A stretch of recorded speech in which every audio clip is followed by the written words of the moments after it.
already coming on through. Nothing too surprising being taken away so far. ThunderTalk continuing to ban away that Nocturne and that Lucian. Again, not interested in giving anything over to EDG that they can really fight them with in the bottom lane. Yeah, alright, quick lock-in of the Rise for Angel, so leaning on a tried and true pick that's been huge for them all season long. Also going to be Heru's most played, denied from him. Want to also know that that Ambessa ban has made an upgrade up to the first rotation after game number 1. So they are going to be looking for the potential to be able to take themselves that early roam. Now the Jarvan going to be the lock-in coming through for ThunderTalk. And they're looking at a Jace for Keshi as well. Yeah, indeed. Looking to see if they can get as aggressive as possible, potentially. It is just going to be, like I said, with the Jarvan locked in, you've already got some heavy ganking coming on through, potentially. Now, what are they going to be looking towards? I wouldn't be surprised if they pick themselves up something towards the mid lane rather than the bottom lane. You like to get as much of a counter from the ThunderTalk bot lane as possible when they can. It is just going to be the Azir. They'd considered the Azir in the previous game. The Rise matchup, you kind of just neutralize it. You're not particularly interested in fighting him in the individual lane. Until you get the level 6, then you can potentially look for something interesting, more about what happens in these team fights. However, EDG, again, also going to be looking towards these team fights. If they go towards the Lee Sin, that is them throwing the hammer down. Going for this Corki. It's snapped on up, so looking to make sure that they have a nice prio bot lane, leaving Jue. Not going to want to be left out to dry the way they were in game at number 1. The Corki Nami rotation will be plenty strong and plenty reliable. They're also going to get an opportunity to ban to defend it up against just a mid-jungle duo from ThunderTalk. Does mean that junglers are going to get pinched away from them. A blind Renekton for Keshi would be a bit of a surprise to me here, but if they want to keep all bot lane duo options open, I suppose they could blind a top laner. I mean, you saw in the previous game that Keshi was able to just really have a great game for himself. Nice and easy overall on that Cassante. It makes a little bit more sense right here to be blinding out that Gnar. And ThunderTalk, they have fully told us what they're doing with this composition. They are all about the team fight, all about that front to back. The lockdown CC is lovely. Obviously, the combo between the Azir pushing you back, a Jarvan that can block you up in a cage, and then the fact that Gnar can use that terrain then to slam you into, all just works so beautifully together for ThunderTalk. They're going to need themselves a real high damage ADC to be able to pair with it all. I think things like the Yanara, like the Sivir even, are going to be pretty high priority for them here. Yeah, so Jace ban will come on through. They're plenty happy to have Keshi on the blind Gnar. Going to take away some of those established counters. There goes the Vayne from the top lane, and not going to want to deal with that one. And, you know, that's felt in the heart of top laners around the world right there. Bard ban going to be the last one to come on through. Some of these remaining powerful supports. So 3 support bans directed towards Feather. If that doesn't show you that this man's deserving of a little respect, I don't know what will. Yeah, exactly. The fact that they have been taking so much away from him has been really, really impressive so far.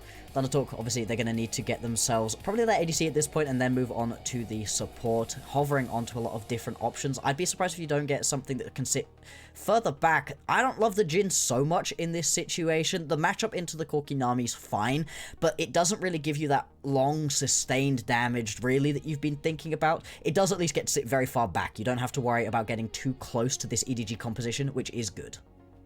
You wanted far back, Bloxer. You got it. Okay, Congratulations. as far back as possible. You've manifested a Jhin. Look what you've done. My bad. My bad. Here comes the Fury as the potential lock-in here. Going to be actually the Twisted Fate, a pick that we've seen going up in priority. And with the Rise already locked in, I think it's going to be a ZDZ Twisted Fate top. That's one that we've seen once recently. It is a spicy one, though. It's still certainly not the most popular pick in the world. Yeah, we have seen the Twisted Fate head up into the top lane.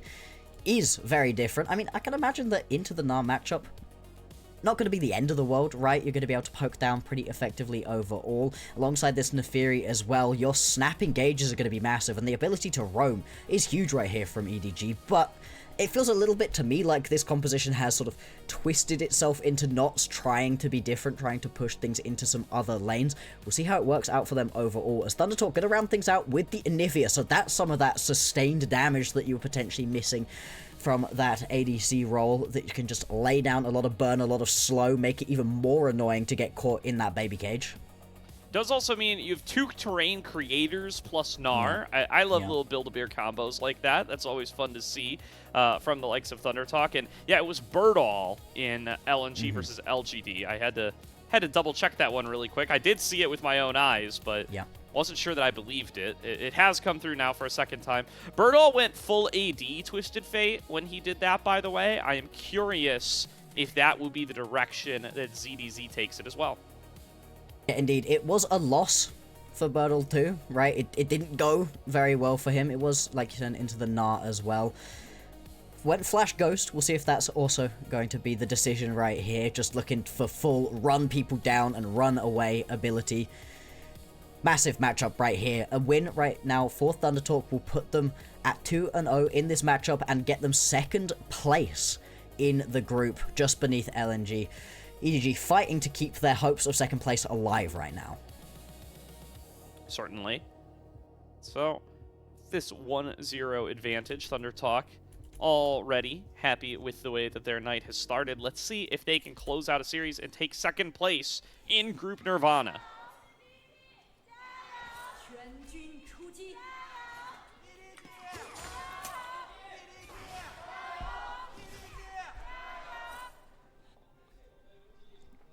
There they are. We were wondering where those gyos were in game number 1. I told you it was probably an audio thing. The fans are out in force. They're ready for a game number 2. And if you're a ThunderTalk, the ThunderTalk fans are so excited. Their shirts off, I'm sure. They're pumped. They could not be more excited at this time to just be able to still have a team to cheer for next split. But EDG fans certainly still hoping for a 2nd place finish for their squad as well. Absolutely, and the fact that there's still so much to play for, even at this late stage of the split, is so nice to see.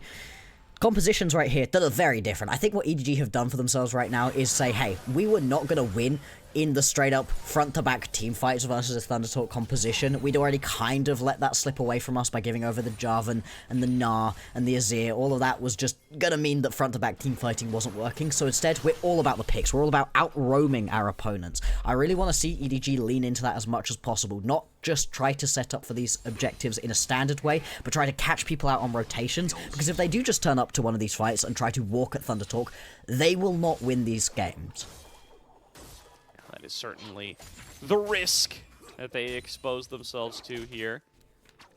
And a little nice auto range advantage for the likes of this Twisted Fate. If you can't get the Vayne, you can play the Twisted Fate. Is Fleet Work, Doran's Blade Start, Ghost.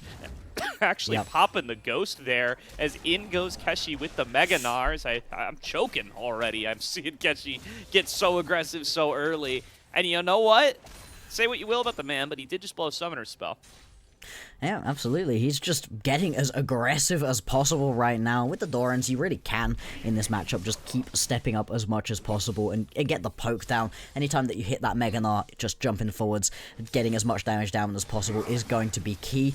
Obviously, ZDZ, plenty of sustain in this lane as well. Needs to be a little bit careful with his mana, but so far been doing a pretty good job of maintaining that. We'll see if we get any explosivity out of the top lane. At the moment, Junhao just going to pop up in the bottom lane. Both of the junglers are in the area, though, so we could potentially see a little bit of a skirmish around this first Scuttle Crab. Really good. Starting off, Junhao working on it already, looking to secure it. Doesn't have the smite, neither does Xiaohao. And they will let Junhao end up walking away with this one. He's spotted in mid. Xiaohao getting pinged out. Should be able to secure this top one, no problem. ZDZ takes the first recall of the top lane. And that is pretty relevant when you're talking about a guy who doesn't have TP.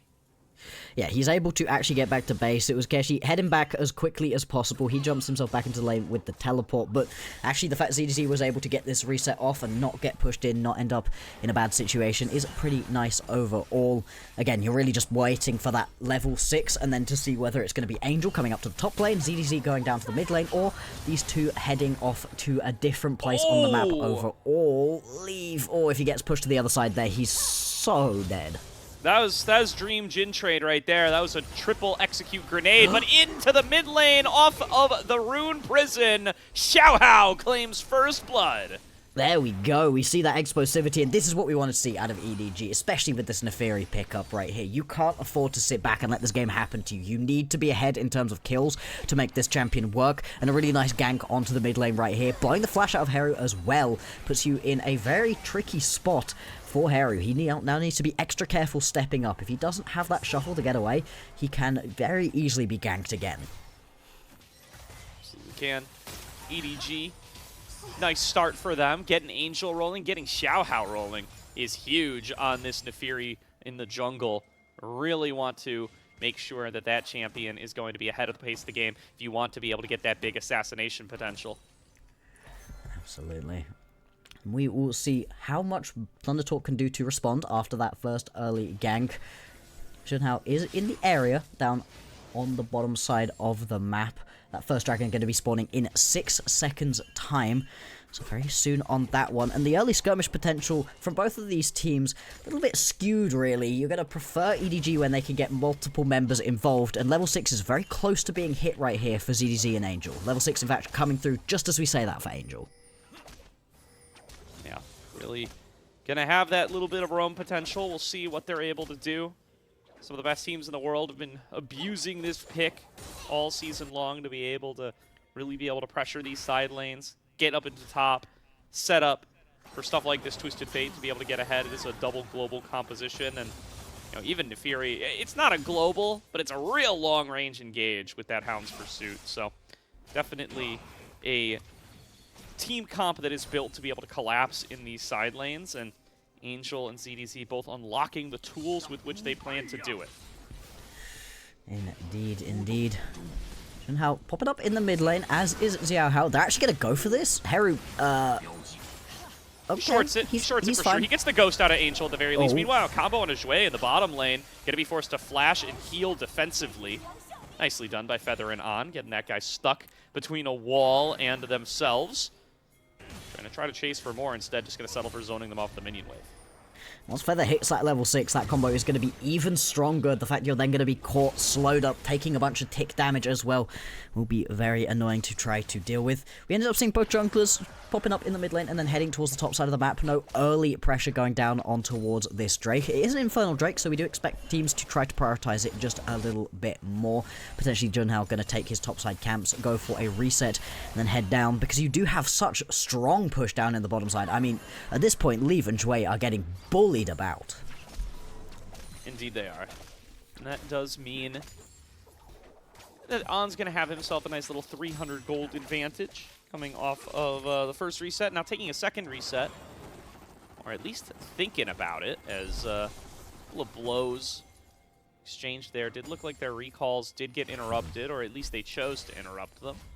First dragon, though, right for the picking for EDG, as priority secured in bottom. Xiaohao still sitting pretty comfortable. Heru getting pushed in mid. This is going to be an easy secure. Yeah, I mean, it was just a little bit slow out of Junhao if he wanted to compete for this Drake. Instead, he's just going to look to continue clearing his camps. Will be spotted out on this ward as well, of course.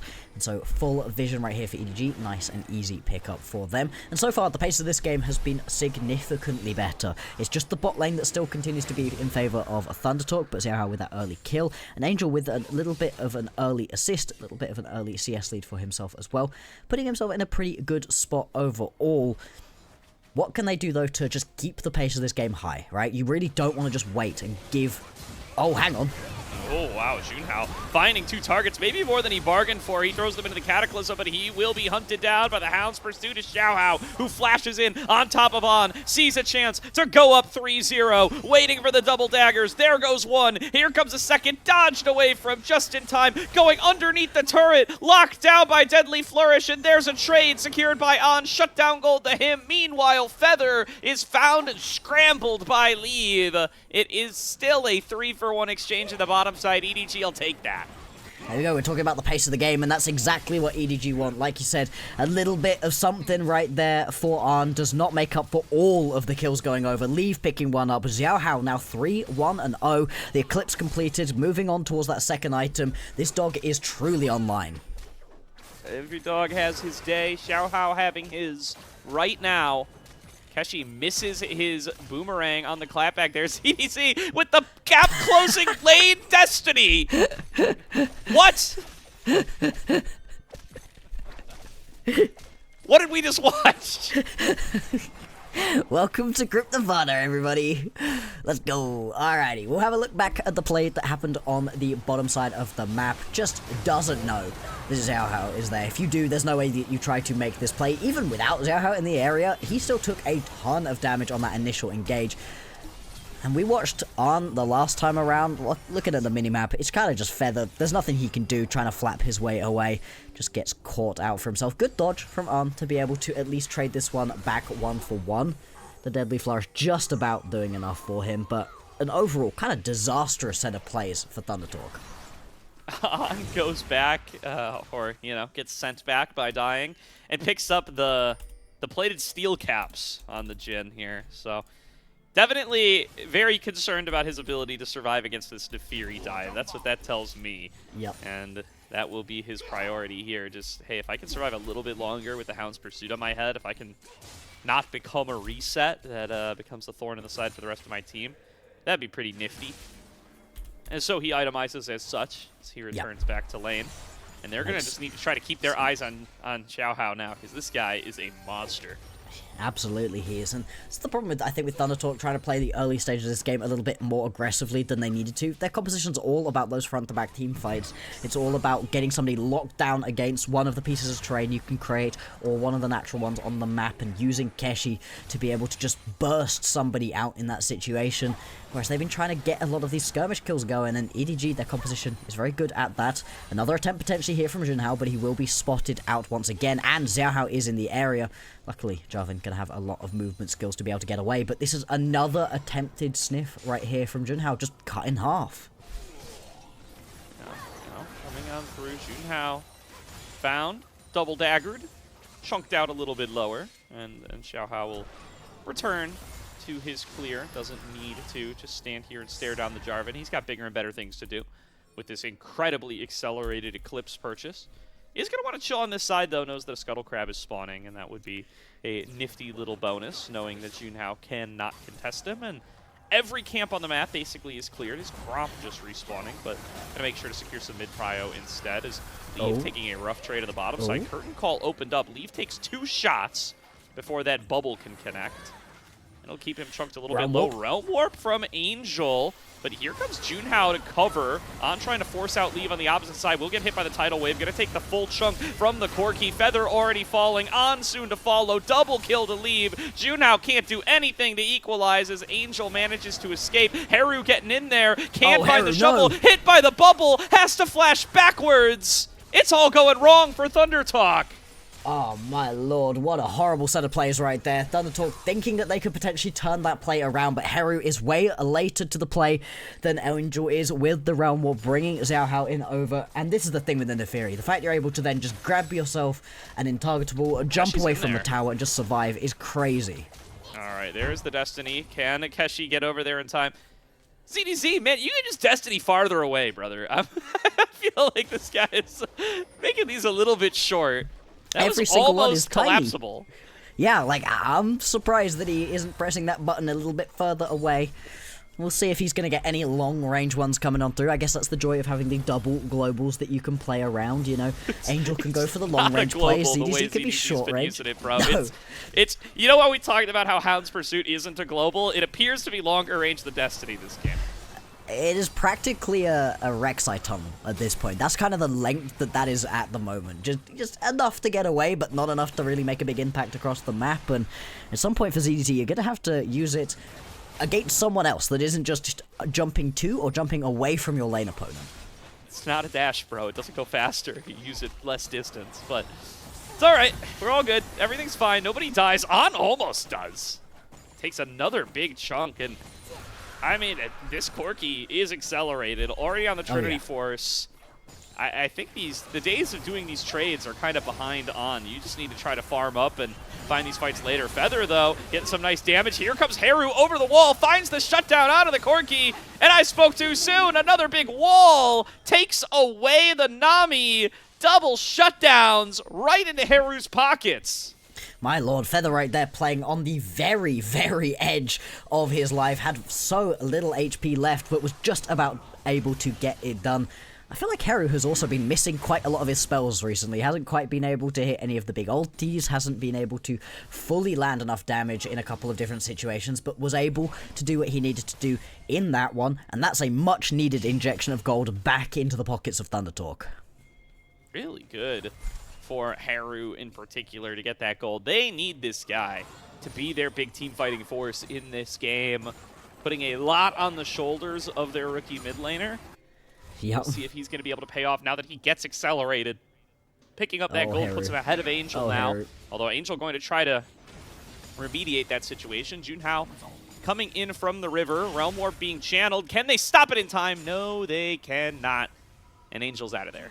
I mean, Heru not really trying to actually stop that one. If you actually wanted to stop that one, it would have to be Junhao jumping over that wall, or you're blowing that big ulti and potentially not even stopping it. And Angel, again, pretty short-range ultis out of both the mid and the top laner, just using these defensively and making things work. We've got a while until the next Drake is going to spawn, 3 minutes on that one, and the first two picked up by EDG with all of the explosivity on the map, 2,500 gold in the advantage as well. Most of that really has been coming through in the jungle though, 1.2k right here for Xiaohao. Yeah, for sure. This Nefiri, a big threat to any of the immobile backliners of ThunderTalk, and they've got 3 of them. Even Mininar, I think, could very easily be blown up by a full Nefiri combo here. As Destiny is popped, here's ZDZ. You know how far that Destiny's going, baby, but this time he's at least able to land the card coming out. Yeah, I mean, that's full Destiny right here for what, like 20% of the HP off Keshi. He's got the teleport as well. Now, it does buy you a little bit of extra space around this Rift Herald. Looks like it is going to be picked up right here by EDG. Although, ThunderTalk, they are threatening. They are looking.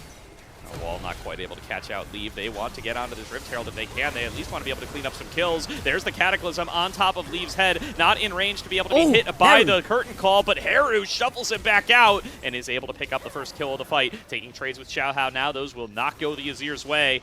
They step up to look for more. They cannot find it, so it is a Rift Herald traded for Leave's life.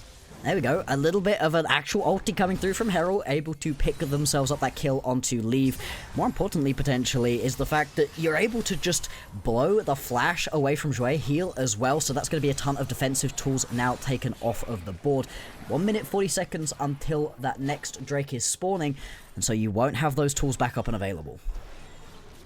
Still 2.5k in the lead are EDG. Feels pretty good, especially while your Rise is still scaling up, especially while your lead is largely being held to the pockets of this Nefiri. A little bit of it's deceptive because the Twisted Fate naturally generates more gold from stacked dice, so take that 700 gold lead for ZDZ with a little bit of a grain of salt. It's it's not like he's, you know, gathered a bunch more turret plates or anything. It's not like he has a big CS lead over Keshi, but we'll still get him onto some of those item spikes a little bit sooner.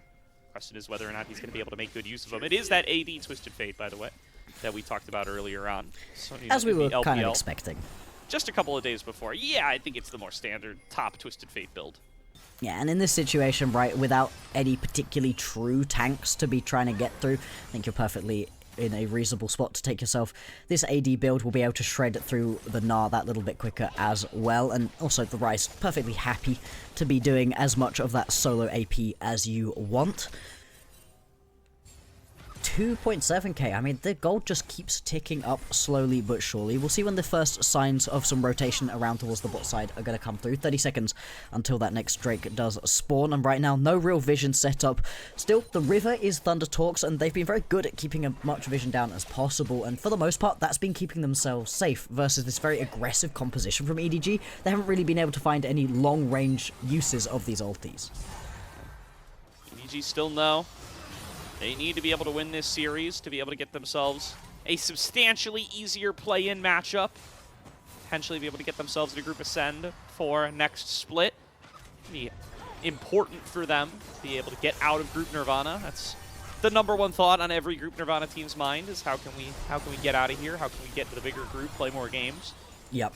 And so far, ThunderTalk up 1 game with a good chance to be able to get themselves a good old crack at it in the playoffs. And they are actually the ones with the inside track onto the Dragon. They're going to look to stop this scaling. Rift Herald thrown down, just going to be utilized in mid. They get the mid turret, they get the top turret. A fair chunk of gold funneled into the likes of EDG, but their Drake stacking is halted. ThunderTalk able to secure that objective. And I mean, that's the joy right here of picking up those first 2 Drakes for EDG. It really forces ThunderTalk to go and respond. You don't want to give over that soul point this early on into the game. But like you said, those 2 towers going down will continue to expand this gold lead out and put you in a very strong spot going into the mid game right now. Baron as well, going to be coming up onto the board pretty dang quickly. And for ThunderTalk, this is where you're really coming online. This is where your composition is beginning to come through. 2 items completed onto Arn. You really need second items onto the remaining carries, 2 as well for Heru. And now, when you're in the spot where actual teamfights are going to be happening, front-to-back teamfights, this is where your composition is coming online. As long as you can survive that initial burst engage where Xiaohao comes flying into the backline, DDZ potentially jumps in as well with that short-range dash he's been using, and a gold card into the backline. If you survive that, and you're able to turn around and do damage over an extended period of time, constantly hitting with your Gnar, your Azir, your Jhin, then these teamfights are going to go very well for them. For sure. Dragon was, of course, secured by ThunderTalk, so that early soul plan for EDG has fallen by the wayside. They're going to need to force some of these more major objectives.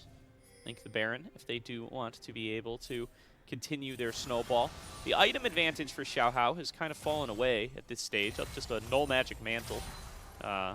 2 items apiece for both junglers here.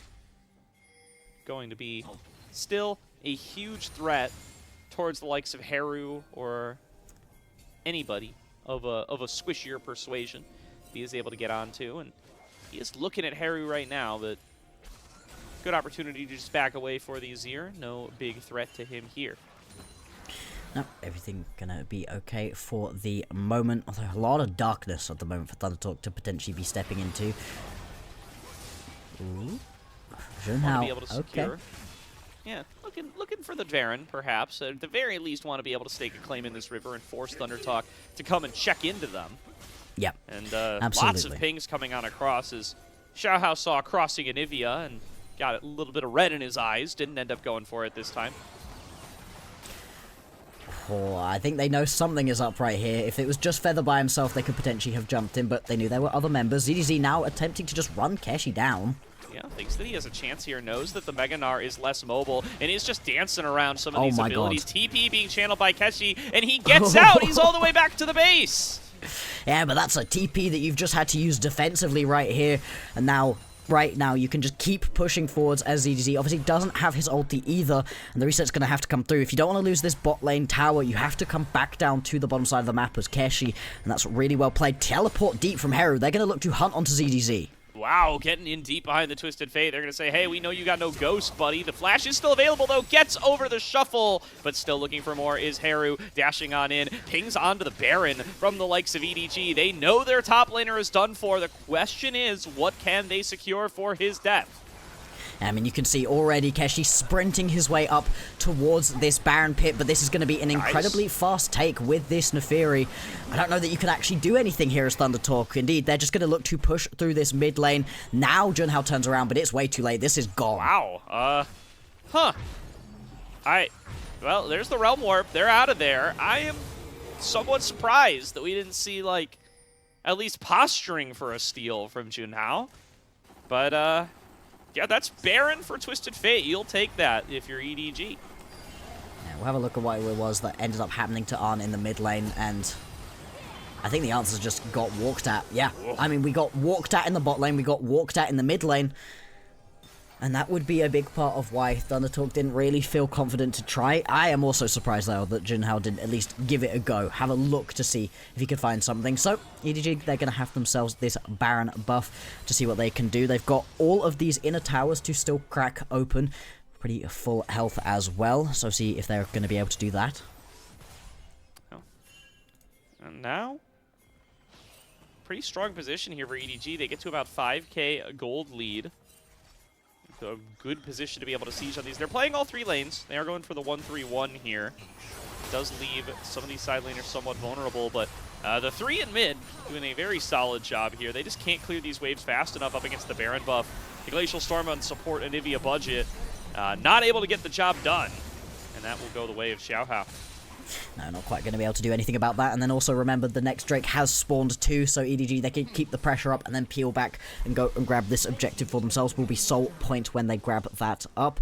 2 towers going to fall. A push established at least for ThunderTalk in the top lane, so they are going to stop it from being pushed through all 3 lanes, but there's no way they can step out of the base and contest onto this Drake. Sole point right here for EDG. Funneling Heru continues to be the name of the game. They need this Azir to have a big pop-off team fight. If they can get a kind of team fight scenario together where Xiaohao, his tools are down, and Heru is still alive, they can try to play front to back. That's got to be their kind of saving grace here for ThunderTalk. You know, win a team fight in those sort of situations, pick up some big juicy shutdowns, pull yourself back into the game by your bootstraps, and try to be able to take the series. And EDG are just getting further and further ahead. They're playing a very clean macro game here, taking each and every turret in turn, utilizing the Baron effectively. They're a great 1-3-1 team comp, so once they get that buff, they are feeling very secure in their ability to take everything on the map. And this is the EDG that we were able to see pick up that win versus LNG, that we're able to dismantle Ultra Prime and OMG as you would expect, right? This is what we have been thinking this team would be able to achieve, and it's just not quite been able to fully feather. Once again, constantly seeing what he can do, stepping quite far forwards on this Anivia, but just not quite able to find himself a way in. Junhao got that. Steals his own Gromp away, so that's good, getting a little bit back, but still 6,000 gold ahead are EDG, and you can see where it is reflected, right? In the previous game, Arn was about 4,000 gold over Leaf, well, Leaf having a much better game right here on this Corki. Yeah, he's been running away with it since getting those first couple of kills earlier on. Been very strong in the 2 versus 2, and On and Feather have been opted into a lot of brawls with him as well that have not gone their way by and large, and now they find themselves, you know, just a couple of pick tools in a world where picks are not really presenting themselves. As I say that, Keshi getting in onto Angel right before he shifts back down. This is a really good timing for him, but Angel just turns it right back around with a huge chunk of damage. TP's coming on in. ThunderTalk are looking for the fight. They think this might be their moment. Xiaohao forced to use that call to pack to be able to get away. ZDZ able to get the recall out before he falls down. Hound's Pursuit comes through, dodged away from by the recall. There's a flash wall, but Xiaohao able to jump back over it. Now Feathers on the other side of his own wall. Here's the Cataclysm from Junhao. Keshi is waiting for him. Keshi finds the shutdown. Xiaohao hits the dirt. And there will be ThunderTalk with finally a bit of relief. There we go. ThunderTalk managed to find something for themselves, although Junhao, does he have another flag and drag to get away? Big damage from the Fiend Hunter Corki, nearly able to take him down. And there is going to be Weave as the next target. The Shuffle throws his pathing off from the Valkyrie. There's a shutdown for Heru. Jue and Angel now getting chased on down. Mikhail's has to be used to get himself out of dodge. And this is kind of what ThunderTalk were hoping for. They get a couple of big shutdowns in just the nick of time, and they're going to get turrets as well. Yes, they are able to push through, grab this mid lane tower. They can also collapse right here onto ZDZ. He doesn't have his ulti available, does have a flash. May have to flash, yep, away from that one. Just about going to be able to get himself away, but that's a pretty big cooldown to be able to take away from ZDZ. ThunderTalk explode back into this game. They were down by about 6,500, 7,000 gold. Now, it's been cut down to about 4,000. And having a look at this one early on, I thought this was going to go all kinds of wrong for ThunderTalk, right? Keshi just gets burst down. Angel does so much damage at the moment, but the collapse is massive right here from ThunderTalk. And they just managed to bring more members over quicker, and it's such a split, messy team fight. Yeah, kind of on different pages in different areas. ZDZ's going out while Xiaohao is going in. Mistimed on the Hound's Pursuit here, and that's what really sinks him. He may have a billion dashes, but they got a billion ways to create terrain, and eventually he just runs out of places to go. Yeah, absolutely. So very nearly does get away, just about going to be taken down at the end of that play. For ThunderTalk to win this game, they're going to have to replicate that a couple more times. But the fact that EDG have shown a crack is at least something for ThunderTalk, gives them a little bit of hope. Definitely does. Baron number 2 about to hit Summoner's Rift, so see if they can cycle back over that. I don't think ThunderTalk are very interested in giving over another one for free. They have cut about 2k away from the gold lead, shaved that off, give them a little bit more space to play. Get Keshi back up with the pace of the game a little bit more. He is naturally going to be behind in items to ZDZ because of that stacked dice gold. 300 CS in, that's going to build you up a pretty considerable lead. Now, Soul Drake spawning in about 30 seconds as well. EDG going to be able to secure that one, or going to be able to secure Dragon Soul if they get that one, rather. And it's all on ThunderTalk to stop this from happening, giving the chem takeover on the end of the world, but really not going to be useful for them overall. You can see everybody hovering around in the area. Like I said, so much terrain available for ThunderTalk to make, but the flashes are mostly up on the carries. Yes, they are. ZDZ and Angel a little bit away from the rest of the team. They do both have global ultimates to be able to regroup, but that will take a little bit of time. EDG, see if this is a collapse or if this is just them being split. Feather loses most of his health right off the bat, but the Dragon is falling lower and lower, down below 2k. Will be secured by ThunderTalk. Now they just need to get out. They're going to try to fight their way through Angel, force him to be able to flash away. He gets out with the Mega Blast Cone. Feather is still alive somehow, and now this retreat is still on the cards for them. Feather a little bit left out. Gets the Summoner heal off. Junhao going back in, finds the knock-up on a leave. Curtain Call opened up. They're going to start to pump it on through. Junhao going to fall down inside his own Cataclysm. Realm Warp going to be able to get him back on the re-engage. They're going to bring these members closer to ThunderTalk. Keshi close to going Mega, but he already loses his Sterix, and ThunderTalk are corralled. They're funneled into the alcove. They have so few places left to go. Can Feather get them out? They are going to throw down this Sun Disc. It will spawn in time. They're going to try to just use it as a pathway out. Xiaohao taking a fair bit of damage as he tries to approach, and ThunderTalk have done it. They get away, losing only one life and denying the soul. This is mission accomplished. Highway robbery right here. I mean, Feather living that entire way through as well. Absolutely criminal that you're able to get out of that situation right there for ThunderTalk. But that's the damage of Heru. That's the damage of Arm. They can turn this back around so very easily. And the fact that you've got so many pieces of terrain to create so many options for slowing your opponents down. EDG just never felt confident to step up into this one. And they get the full resets on through. Junhao as well. Gonna respawn. Also has got himself that GA. So he is in a really good spot to make a fight happen. Eyes on what engaged Junhao can find here. Xiaohao has not found a kill in like 20 minutes. So his snowball has been somewhat thwarted. His ability to find a clear path in to blow up these squishies has not been afforded to him by ThunderTalk. He's down to the bottom side, securing himself another Scuttle Crab. And now control over the top river does belong to ThunderTalk. If EDG walk in without proper positioning, this could be their chance to take the fight. Leaf stepping up, trying to chunk onto Junhao, and does get a lot of his health bar. Keshi cut off from the rest of the team. Angel's looking to rune prison him up and possibly find a fight, but the return damage onto Angel might just be a little bit too much. ThunderTalk going to back away, going to cede some control as TP's coming in towards mid lane. ZDZ and Angel going to try to take an inside path onto the inhibitor turret. ThunderTalk now kind of want to fight, but can't quite get the tools to do so. Feather and Keshi able to get over and clear out this wave. Yeah, at least you are able to clear the wave through. Snow not going to fully come on through. Instead, the pressure just continues going. These Sun Discs constantly being annoying for EDG, looking to step up and buy space. It really does feel like this game is on a knife's edge. 6,000 gold in the advantage right here for EDG, and it feels like they're the ones on the back foot. Junglers both looking over at the Baron. Everybody else in the game posturing over mid lane. Angel still looking at the side here. Doesn't have any summoner spells to his name, but does have plenty of damage if he is able to lock down a target. Keshi finally going to have to peel away and answer this bot wave, and the second TP. He is showing EDG move into the river, he's got to do this fast. Absolutely, yep, with no TP, and also a reset coming on through from Feather, so he's sprinting back out from base. This was the opportunity for EDG, but they're playing so scared. They know that this game is very, very close. They're not playing like they have had the lead for the majority of this game. They're playing like they don't think they can fully set up. More resets going to come through. 4 full items coming on down for some of the members for EDG. They're in such incredibly strong spots, but they do not feel confident to step up, and for good reason. ThunderTalk has punished them when they've overextended. Yeah, and I mean, all in all, you know, for a game where you had a 3-kill Nefiri at like 10 minutes, and you've double globals, they really did not snowball this game very much at all.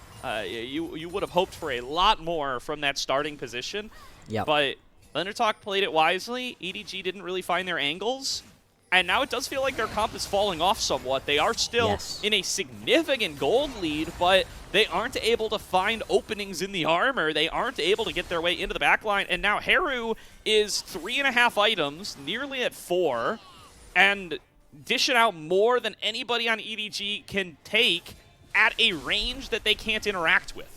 Absolutely, and the thing is, a ton of the defensive tools have come through as well. As much as Heru's getting very strong offensively, you've now got the Sterix, you've got the Randuins coming through right here for Keshi. He's so much more able... He's coming over. He's got Destiny. I guess he's going to get here in time, but that's both of his tools to move around the map gone. And all it takes is ThunderTalk poking the Baron a little bit. Now they're opening up with the curtain call, slowing up on a leave. Keshi's over the wall, gets him in there, but a nice tidal wave going to stop that engage in its tracks and throw the GA down from this Jarvan into the egg as well. ThunderTalk may have overforced themselves. Junhao flags and drags away. Xiaohao able to find the execute, gets the reset, gets Keshi as well. That's 3 kills to the side of EDG. Heru now getting collapsed on, gonna have to abandon on, and it's 4 members down for ThunderTalk. EDG, they're making their way into mid. There we go. Apparently EDG were right to play slowly, just waiting, baiting, allowing ThunderTalk to make the aggressive move, and they go way too far forwards. Only Heru going to be up alive, and he isn't even able to get back to base. This one's going to go to a game 3. Going to game 3, the battle for 2nd and 4th, respectively, will go the distance. EDG respond in game number 2, take 1 fight, end the game, and we are going to game number 3.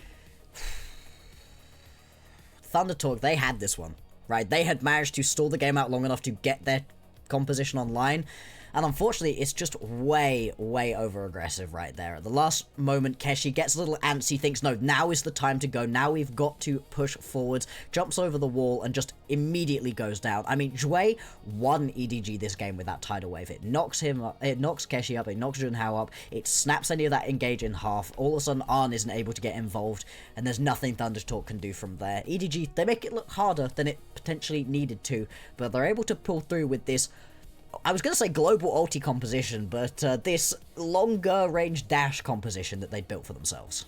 Yeah, really good stuff there from the likes of that tidal wave. Huge save by Jue, ends the team fight right then and there, and does pull EDG up to 1-1 in this series. They still have a chance to take 2nd in Group Nirvana if they are able to defeat ThunderTalk here and now. And what an interesting game it was overall. We were talking about which lanes were doing really well for themselves. I'm glad that the bot lane of EDG were able to step up in this situation. I thought Arn and Feather really had their number in the previous game, and whilst I do still think Feather had a pretty good game overall, there were some big moments from him, Arn really just wasn't able to do that much. This is why I wasn't such a big fan of the Jhin, as much as it was long range, and I did like that. It never really felt like the Curtained Call was doing that much. He wasn't able to really get multiple rotations of spells down.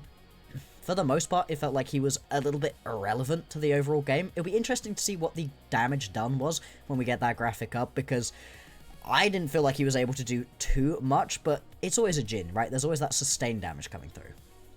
I would take a different tone with the phrase, it's always a Jhin, right?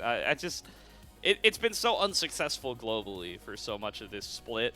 You get why you go for it, right? It's got the solid laning phase. It can play into the Nami Corki. It gives you that pick potential later on. But, yeah, coming into these later fights, they're so reliant on that Azir. They're so one-dimensional, and they're not able to let him step up to deal the damage in that last team fight. They did a good job for as long as they possibly could to keep him safe, prevent the Nefiri from getting the resets, prevent the Nefiri from being able to find the team fight angles, but in that last team fight, that's the moment where Xiaohao is able to make good on the promises of the champion.